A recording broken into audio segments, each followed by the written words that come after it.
परमादरणीय बंधुओं, श्रीमद् भागवत की कथा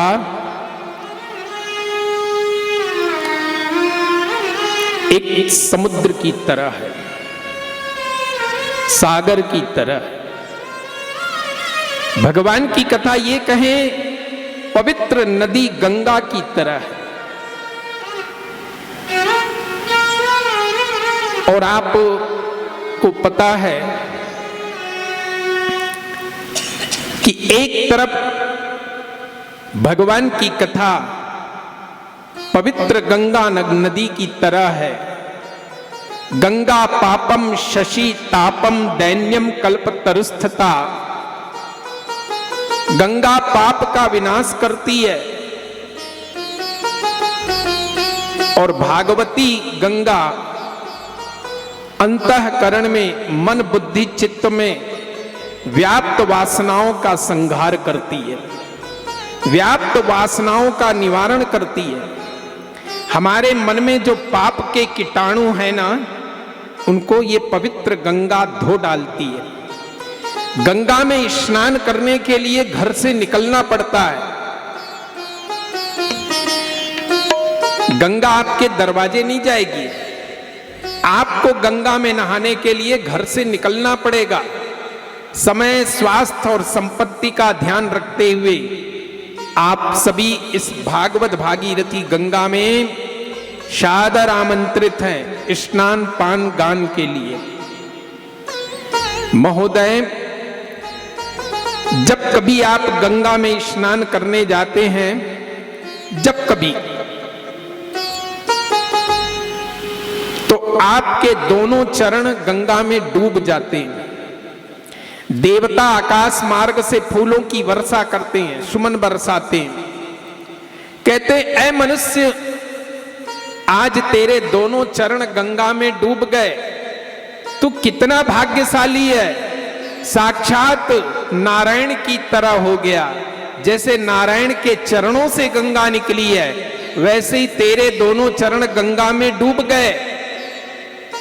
जब आप घर से निकलते हो भगवान की कथा रूपी गंगा में स्नान करने के लिए, तो इस पंडाल के अंदर जैसे ही आपके दोनों चरण पड़ते हैं ना, वैसे ही देवता आप पर सुमन बरसाते हैं, कृपा करते हैं, अनुग्रह बरसाते हैं। और जब हम बैठकर कथा सुनते हैं, डुबकी लगाते हैं, हमारा सिर, मस्तक, बुद्धि, चित्त, मन जब भगवान की कथा रूपी गंगा में डुबकी लगाए, तो देवता दुदुम्भी बजाते हैं। कहते मनुष्य तू साक्षात शंकर की तरह हो गया।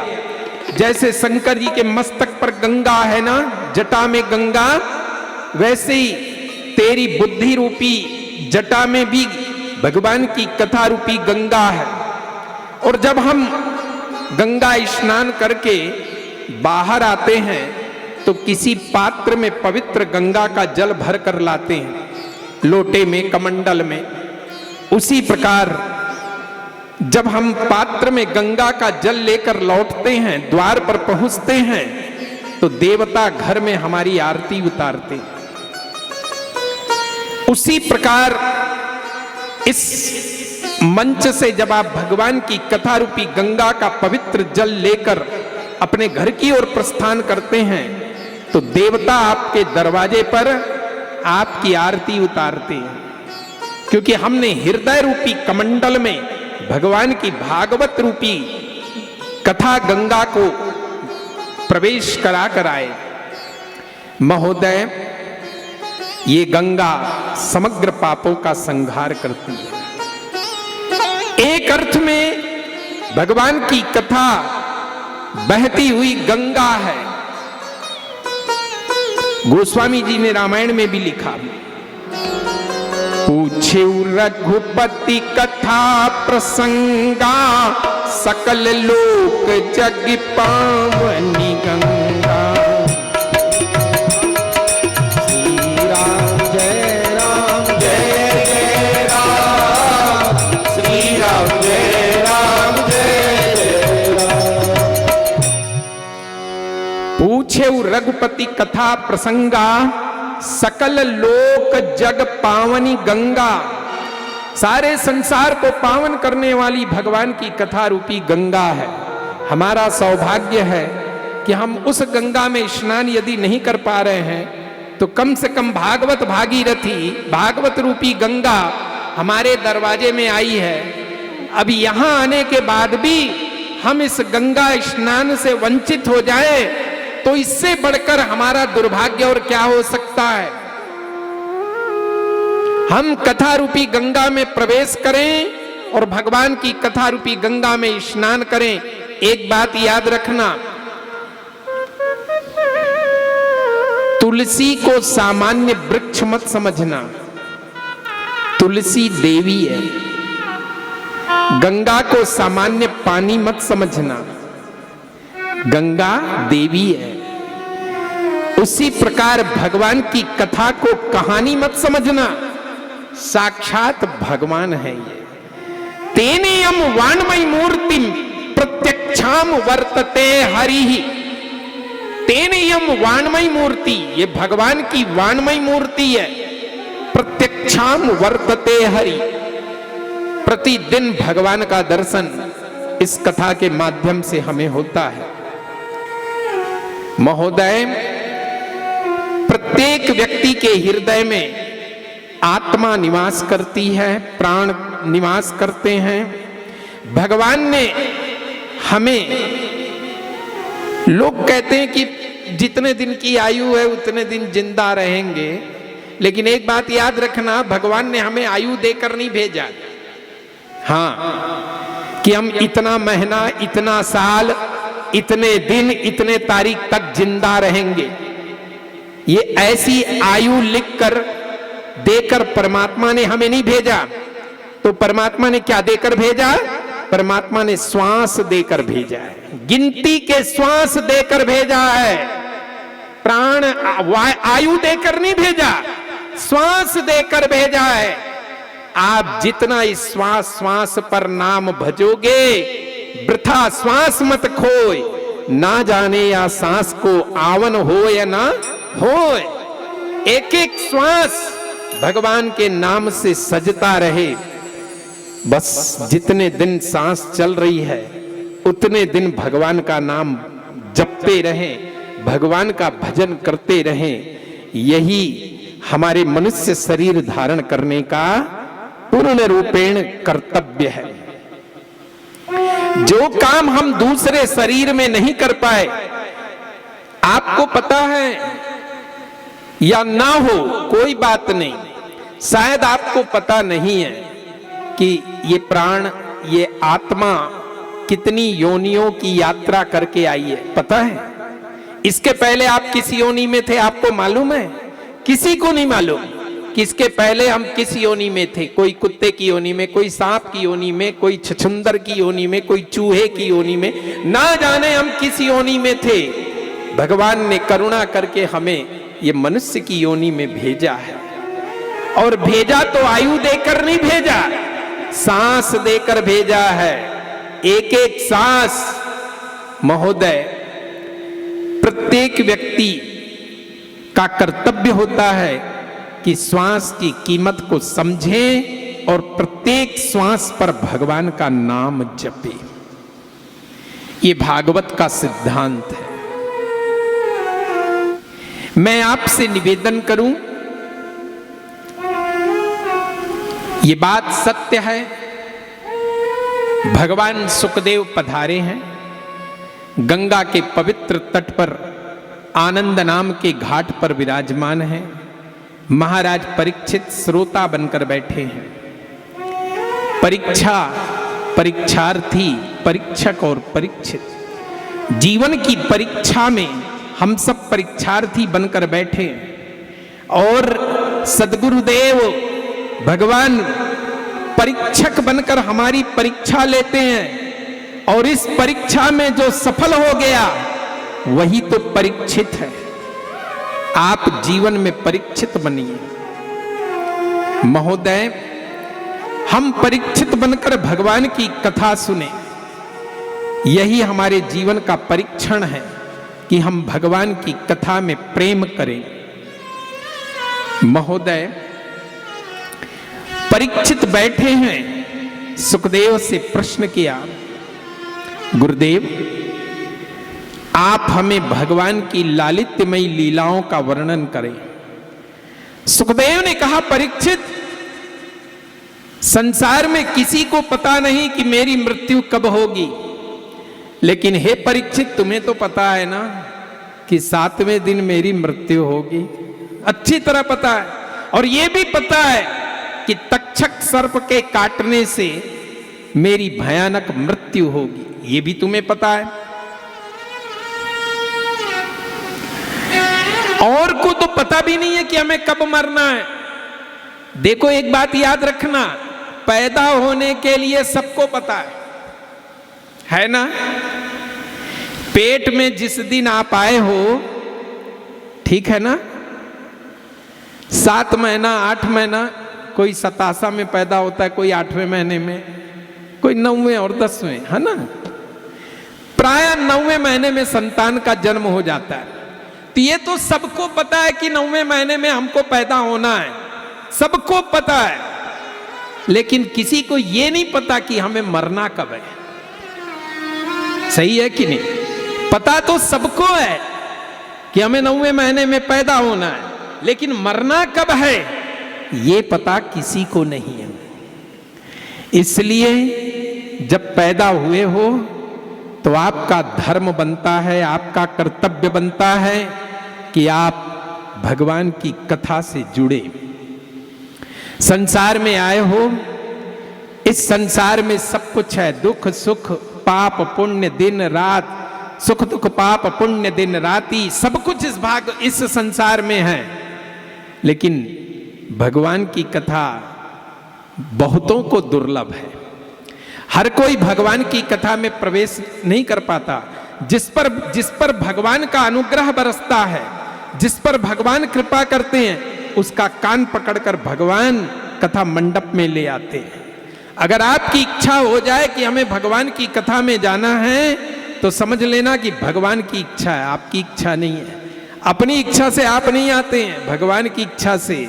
भागवत कहती, ईश्वर इच्छया तृणमपि वज्री भवति, ईश्वर इच्छयाम तृणमपि वज्री भवति, अणोरणीयान महतो महीयान। ईश्वर की इच्छा हुई तो तिनका भी वज्र बन जाता है।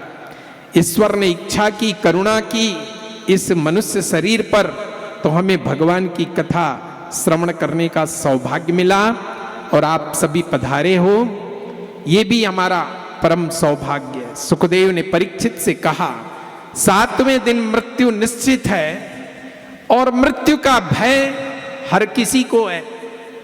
लेकिन एक बात याद रखना, जवानों को मौत का भय नहीं होता, होता है, लेकिन जितना ज्यादा भय बुढ़ों को होता है, बुढ़े लोगों को, उतना जवानों को मौत का भय नहीं होता। अगर जवानों को मौत का भय होता तो नई नवेली हीरो होंडा में बैठ करके और फुर्र ले हैं, एकदम स्पीड में नहीं दौड़ाते। मम्मी कहती बेटा धीरे चलाना गाड़ी, लेकिन अब वो बेटा कहां सुने, कटिंग करते हुए और गाड़ी चला रहा, उसे मौत का भय नहीं है। लेकिन अगर उसी बेटे की मोटरसाइकिल में कोई बुढ़ा बैठ जाए, दादा बैठ जाए, तो बेचारे भय से कांपने लगेंगे, कहेंगे धीरे चला कहेंगे ना। तो मेरे बंधुओं, मौत का भय हर बुढ़ों को है, हर वृद्धों को मौत का भय है। क्यों मौत का भय क्यों है? इसलिए है क्योंकि सारी जिंदगी तो हमने जो किया था वो कर लिया, बाल पक गए, अब जो करना था सो कर लिया, अब तो हमारे पास करने के लिए कुछ नहीं बचा। भागवत की कथा कहती है, अगर परिवार में कुछ करने के लिए नहीं बचा तो बहुत कुछ करने के लिए अभी तुम्हारे पास बचा है। क्षणार्ध दे सत्संग लाभार, क्षण मात्र के लिए भी अगर तुमने सत्संग कर लिया जीवन में, तो तुम्हारा जीवन धन्य हो जाएगा। परमादरणीय बंधुओं, श्रीमद् भागवत में भगवान सुखदेव हम सबको करदम मुनि के आश्रम में ले चलते हैं। दिव्य आश्रम है। करदम मुनि के आश्रम में मनु और शत्रुपा, अयोध्या के सम्राट, उनकी प्रिया, मनु की प्रिया शत्रुपा और उनकी पुत्री देवहूति करदम मुनि को ब्याही गई। करदम मुनि के यहां भगवान कपिल नारायण आए। 9 कन्याएं हुई और भगवान कपिल नारायण का जन्म हुआ। भगवान कपिल नारायण का जन्म होते ही करदम मुनि तपस्या करने के लिए बद्रिकाश्रम चले गए। करदम माने कीचड़ होता है और कपिल माने कमल। इसका अर्थ यह हुआ कि आप अपने जीवन में कीचड़ में कमल की तरह खिलना सीखो। कीचड़ में 2 लोग होते हैं, एक कीड़ा और एक कमल। आप अपने जीवन को ऐसा बनाओ कि संसार के दलदल में, इस वासना रूपी कीचड़ में आपका जीवन कीड़े की तरह नहीं होना चाहिए, कमल की तरह खिलना चाहिए। आप कमल की तरह खिलना सीखो। भगवान कपिल नारायण विराजमान हुए। मनुपुत्री शत्रुपा पुत्री देवहूति कपिल मुनि के समक्ष प्रार्थना करती है और प्रार्थना करते हुए कहती हैं क्या? ताम त्वां गताहं शरणं शरण्यं, तां त्वां गताहं शरणं शरण्यं, तां त्वां गताहं शरणं शरण्यं, तां त्वां गताहं शरणं शरण्यं, स्वभृत्य संसारितरो कुठारम्, स्वभृत्य संसारितरो कुठारम्, स्वभृत्य संसारितरो कुठारम्, तां त्वां गताहं शरणं शरण्यं, तां गताहं शरणं शरण्यं।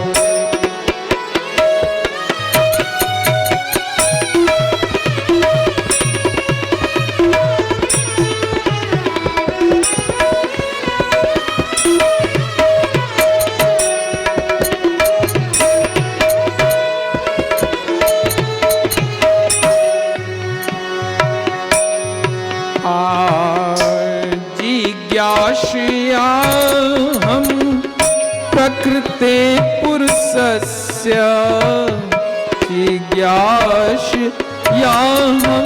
प्रकृते पुरुषस्य, नमामि सद्धर्मविदां वरिष्ठं, नमामि सद्धर्मविदां वरिष्ठं, जिज्ञासयाहं प्रकृते पुरुषस्य, जिज्ञासयाहं प्रकृते पुरुषस्य, नमामि सधर्मविदां वरिष्ठं, नमामि सधर्मविदां वरिष्ठं, नमामि सधर्मविदां वरिष्ठम्।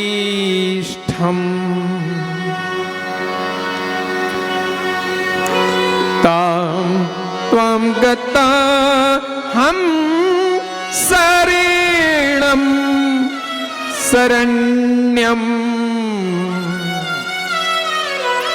संसार में कोई भी मां अपने बेटे से ये नहीं कहेगी कि बेटा मैं तेरी शरण में हूं। कहेगी क्या? हमने तो नहीं सुना।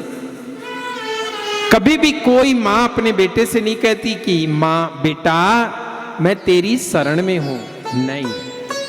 लेकिन आज एक मां अपने बेटे से सांसारिक भाव रखते हुए कहती है कि मैं तुम्हारी शरण में हूं। क्यों?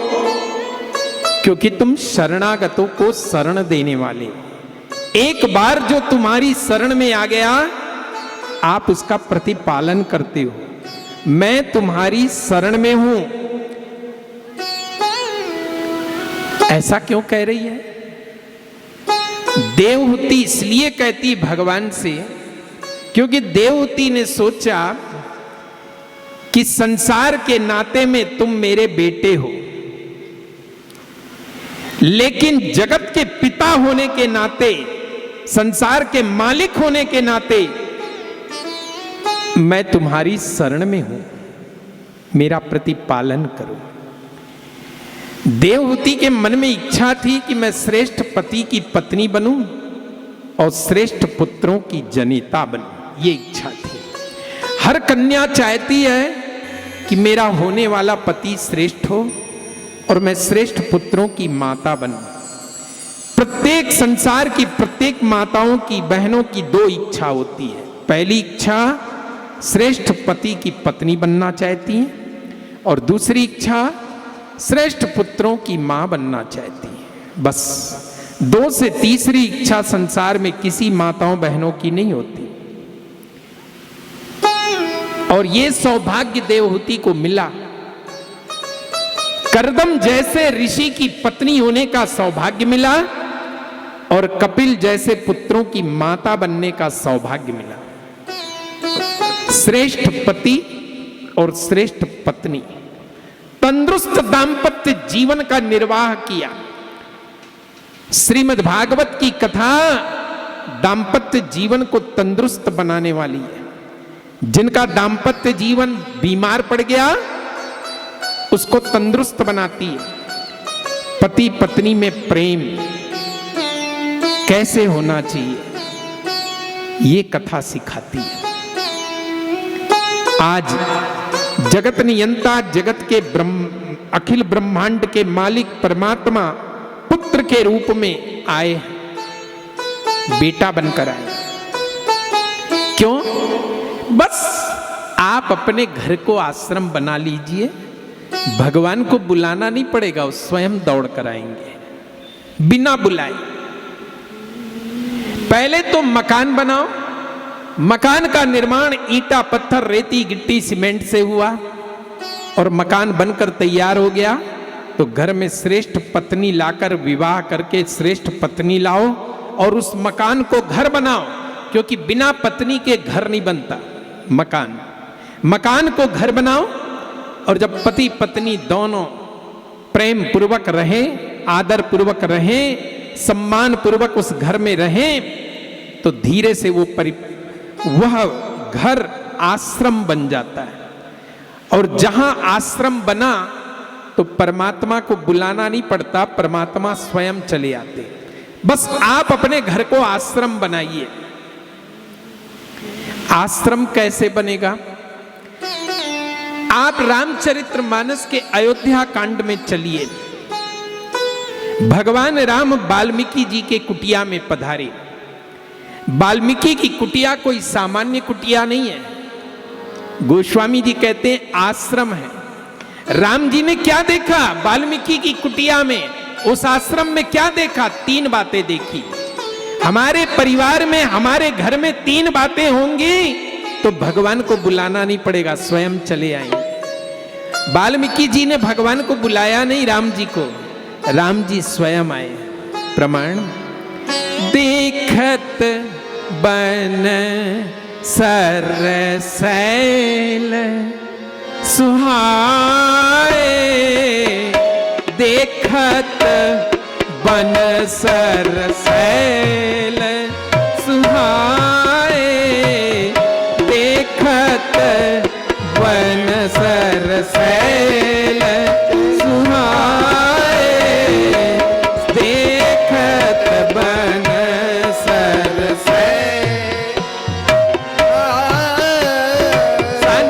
प म प ग म ध धनि धनि सर सनि ध प सनि ध प म प ग म ध धनि धनि सर सनि ध प देखत देखत बन सरसैल सुहाए देखत बन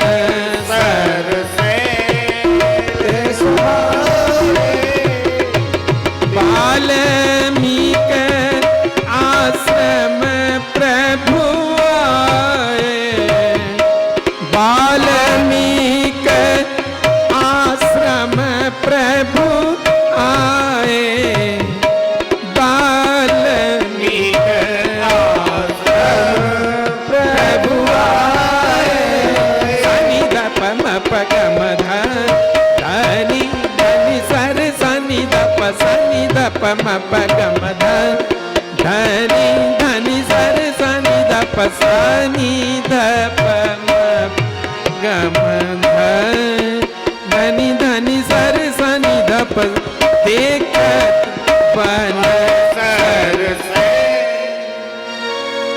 सुहाए।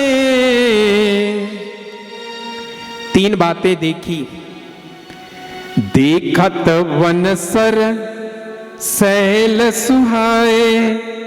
वन माने जंगल, सर माने तालाब, नदियां, झरने, सरोवर, सैल माने पर्वत। तीन बातें याद रखो। आप अपने परिवार को जंगल की तरह बना लो। जंगल में कौन रहता है? शेर। परिवार के लोग निर्भय रहो शेर की तरह, डरो मत, किसी से डरने की आवश्यकता नहीं, निर्भय रहो। धार्मिक व्यक्ति कभी भयभीत नहीं होता, निर्भय बनकर रहो। फिर क्या होगा? अगर परिवार में कोई किसी से भयभीत नहीं होगा, सबसे प्रेम करेगा, तो उसका घर घर नहीं आश्रम है, पहला। दूसरे नंबर में सर, सर माने तालाब, तालाब का पानी पवित्र हो, पेय हो, पाचक हो।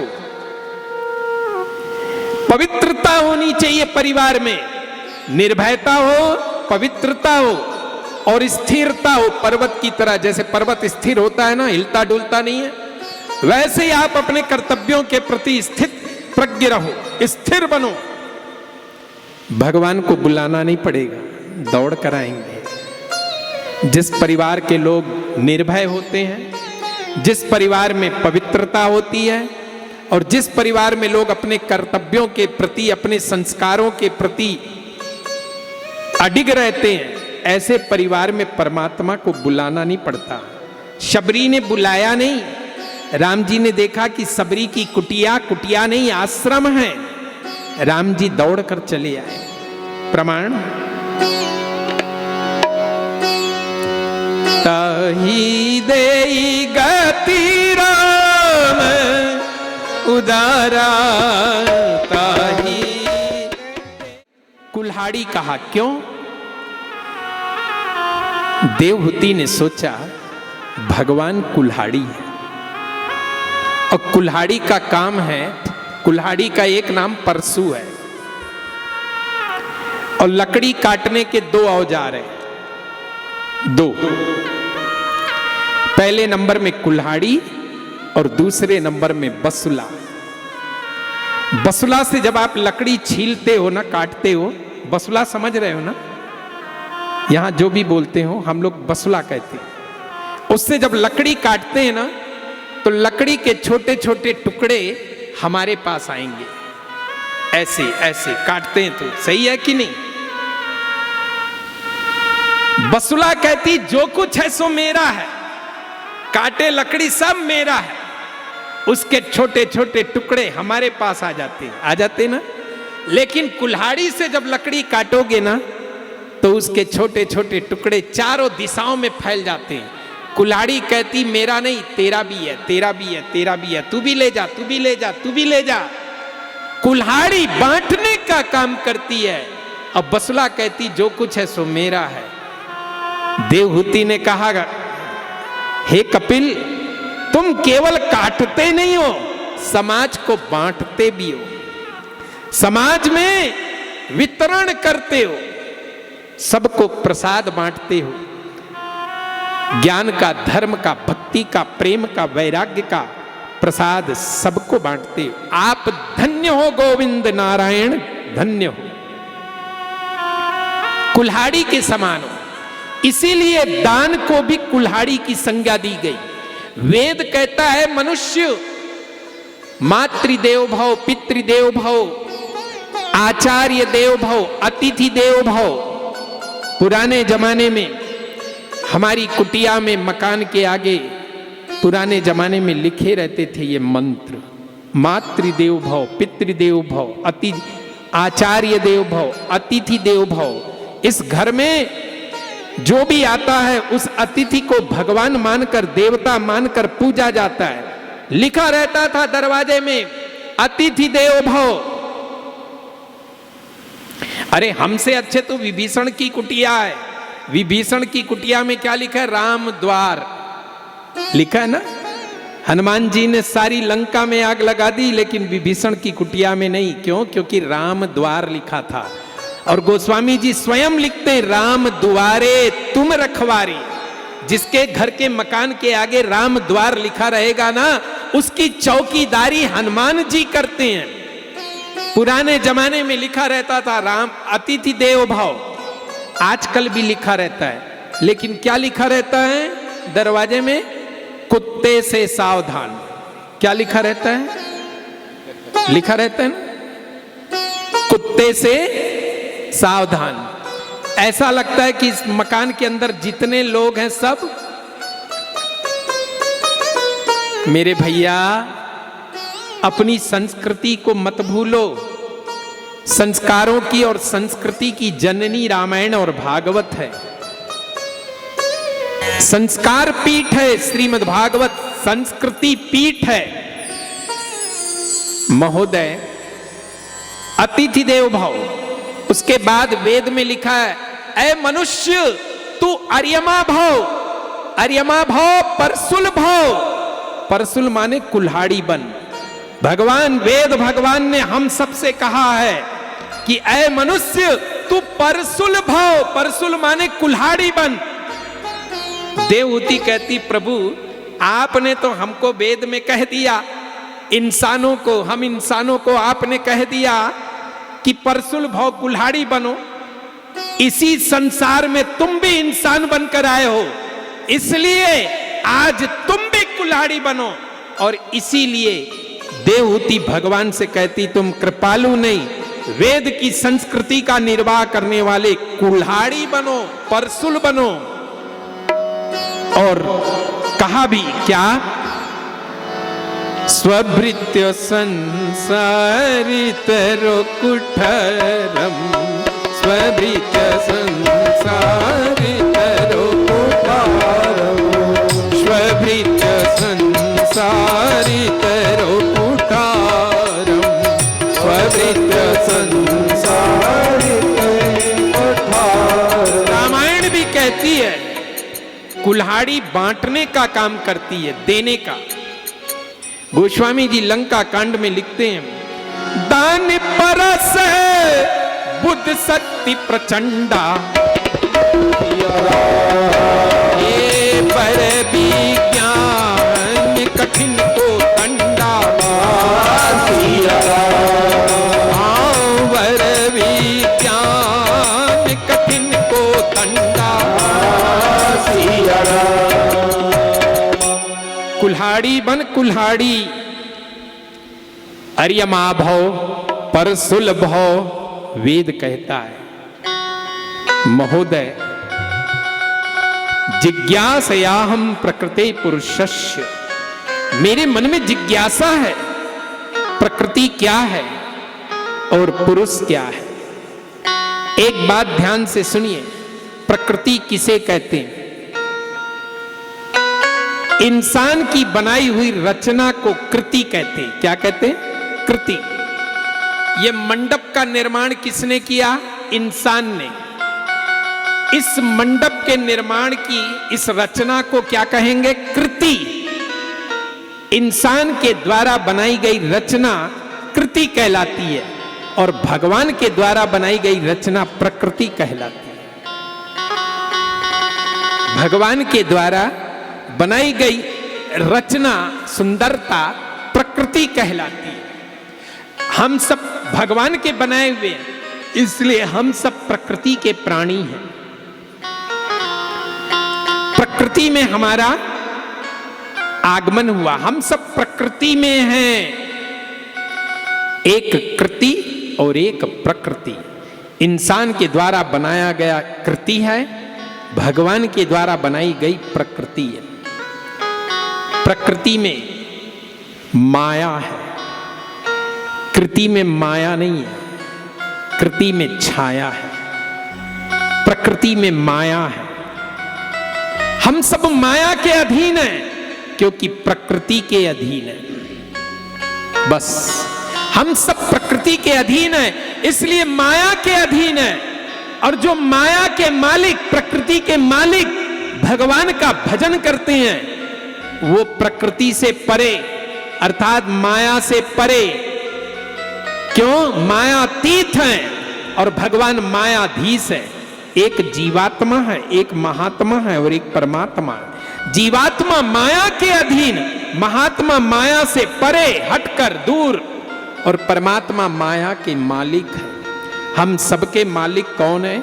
जिसकी हम कथा सुन रहे हैं, ये हमारा मालिक है। परमादरणीय बंधुओं, श्रीमद् भागवत में वर्णन आया प्रकृति पुरुषस्य। प्रकृति और पुरुष में भेद क्या है? पुरुष जीवात्मा है, प्रकृति परमात्मा का स्वरूप है, परमात्मा की बनाई हुई रचना है। हम इस रचना में निवास करते हैं। हम सबको परमात्मा ने बनाया और हम सबको बनाने के लिए परमात्मा ने सामान कहां से लाया? तो जैसे मकड़ी जाला बनाने के लिए धागा किसी दुकान से खरीद कर नहीं लाती, अपने शरीर से संकल्प मात्र से मकड़ी जाला बनाने के लिए धागा उत्पन्न करती अपने शरीर से, वैसे ही परमात्मा भी प्रकृति का निर्माण करने के लिए सामान अपने संकल्प से पैदा किए। पेड़ पौधे, पत्थर, मिट्टी, गिट्टी सब परमात्मा ने बनाए हैं, इंसान ने नहीं बनाए। इंसान ने तो परमात्मा की बनाई हुई वस्तुओं का उपयोग किया है, लेकिन बनाया किसे? परमात्मा ने। और आपको पता है, इस संसार में आए हो तो आप परमात्मा के अधीन होकर आए हो, स्वतंत्र नहीं हो।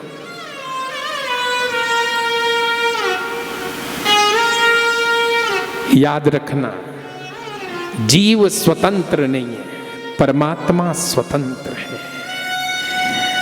जीव की आवश्यकता है, परमात्मा की आवश्यकता नहीं, इच्छा है बस।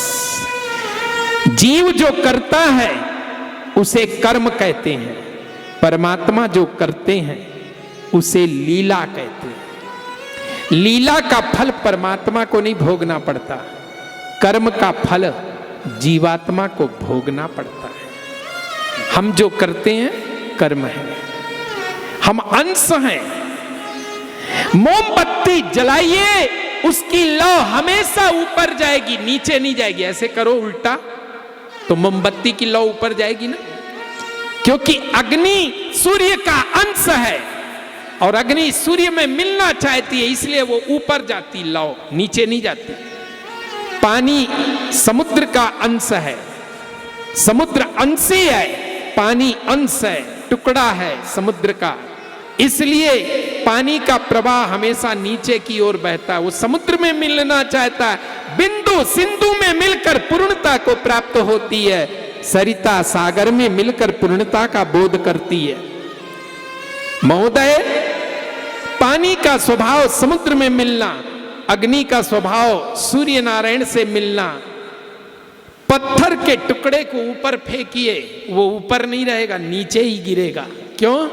क्योंकि पत्थर अंश है और पृथ्वी का टुकड़ा है, इसलिए अंश अंशी में मिलना चाहता है। पत्थर को ऊपर फेंको तो वो नीचे ही गिरेगा।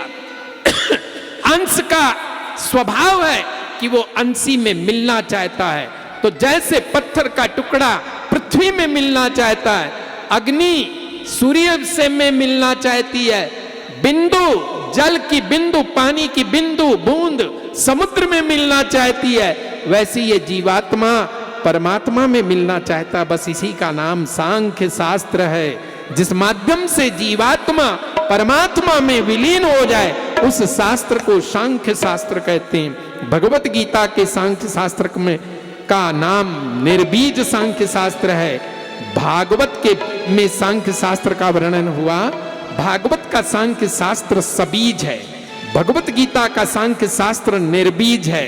तो चाहे निर्बीज हो चाहे सबीज हो, भागवत का सांख्य शास्त्र निराकार ब्रह्म को साकार बनाती है, निर्गुण ब्रह्म को सगुण साकार के रूप में प्रकट करती है। महोदय, देवहूति का एक ही प्रश्न है, जिज्ञासयाहं प्रकृते पुरुषस्य नमामि सद्धर्म विदाम वरिष्ठम। सद्धर्म को जानने वालों में श्रेष्ठ हे नारायण, मैं आपकी शरण ग्रहण करती, मुझे समझाइए कि प्रकृति और पुरुष में क्या भेद है। जीवात्मा परमात्मा में मिल जाए, बस यही सांख्य शास्त्र का दिव्य उद्बोधन है। जीवात्मा परमात्मा में कैसे मिले, निराकार ब्रह्म साकार कैसे हो? अच्छा ये बताओ, आप इसे उदाहरण से समझिएगा, शायद ऐसे समझ में ना आए, उदाहरण से समझिए। पानी निराकार है कि साकार है, ये बताओ आपकी समझ में। पानी निराकार है कि साकार है? बोलो। पानी निराकार है, उसका कोई आकार नहीं है, है क्या?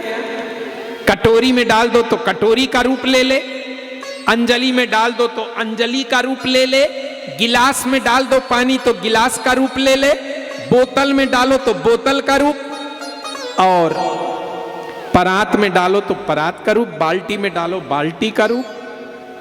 जैसा डाल दो, जिस पात्र में डाल दो पानी को, वो उस आकार को ले लेता है, धारण कर लेता है, स्वीकार कर लेता है। इसलिए पानी निराकार है। लेकिन वो निराकार पानी साकार कब बनता है? साकार कब बनता है? आप एक कटोरी में पानी भर दीजिए और कटोरी में भर के फ्रीज में रख दो। किसमें? फ्रीज में। 2-4 घंटे बाद कटोरी को निकालो, क्या बन गया? बर्फ बन गया ना।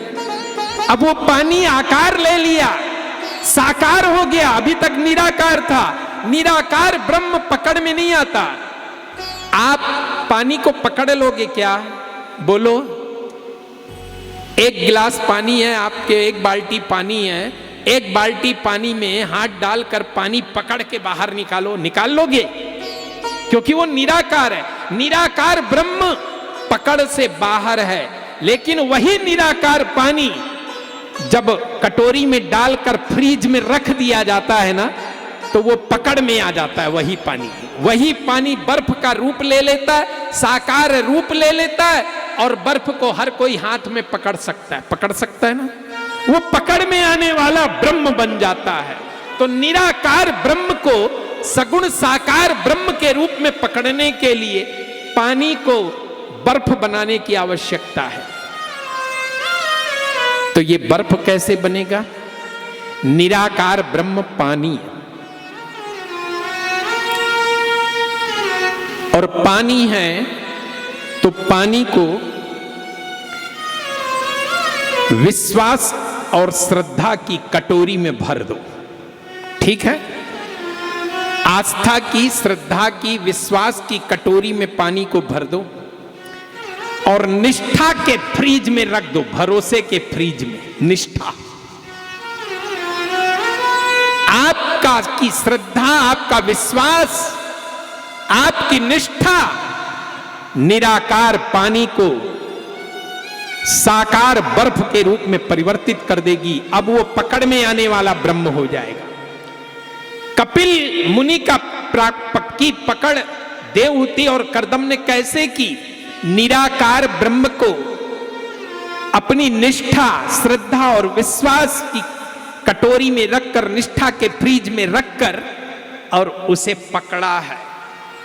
पकड़ में आने वाला ब्रह्म है, निराकार ब्रह्म पकड़ में आने वाला ब्रह्म है। बस इसी का नाम सांख्य शास्त्र है। जब हम निराकार ब्रह्म को, जिसके माध्यम से निराकार ब्रह्म को सगुण साकार के रूप में पकड़ा जा सके, उस तत्व का नाम सांख्य शास्त्र है। सांख्य शास्त्र का उपदेश देते हुए भगवान समाधिस्थ हुए, समाधि में लीन हो गए और देवहूति पति का अनुसरण करती हुई हिमालय निकल पड़ी। अपने माता पिता का श्राद्ध, जिस स्थान में गया जी में जाकर कपिल मुनि ने पिता का श्राद्ध किया और मातृ गया में जाकर माता का श्राद्ध किया, इस प्रकार तृतीय स्कंद को प्रणाम करते हुए, सांख्य शास्त्र को प्रणाम करते हुए हम सब भगवान शंकर की कथा के साथ चतुर्थ स्कंद में प्रवेश करें। आइए भगवान शंकर की कथा प्रारंभ करें। इसके पूर्व एक छोटा सा भजन, क्योंकि आज कथा लंबी है तो हम थोड़ा थोड़ा छोटा छोटा भजन लेकर पार करेंगे। कर दो दूर प्रभु मेरे मन में अंधेरा है, कर दो दूर प्रभु मेरे मन में अंधेरा है, कर दो दूर प्रभु मेरे मन में अंधेरा है, कर दो दूर हरि मेरे मन में अंधेरा है, कर दो दूर हरि मेरे मन में अंधेरा है। जब से तेरी लगने लगी, जब तेरी लगने लगी, जब से तेरी लगने लगी, जब से तेरी लगने लगी, हुआ मन में सवेरा है, हुआ मन में सवेरा है, कर दो हरि मेरे मन में अंधेरा है।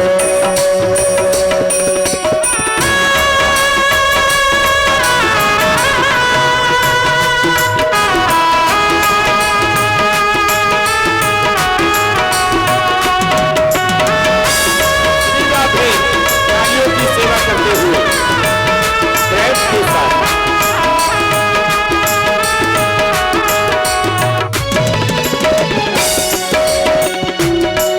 हरि तुमसे पिछड़े हुए कई युग बीत गए, हरि तुमसे पिछड़े हुए कई युग बीत गए, अब आन मिलो प्रियतम, आए मिलो प्रियतम,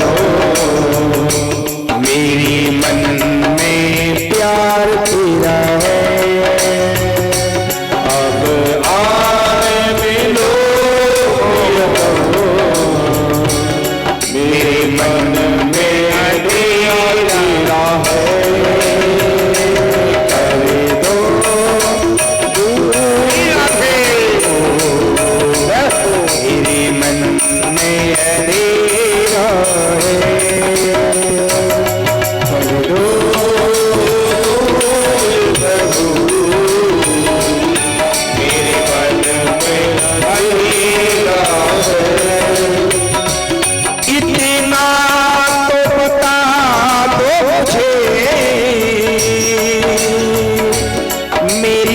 मंजिल है कहाँ।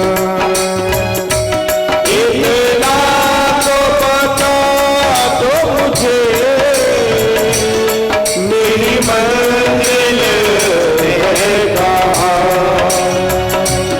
अब बोले चलो मुझको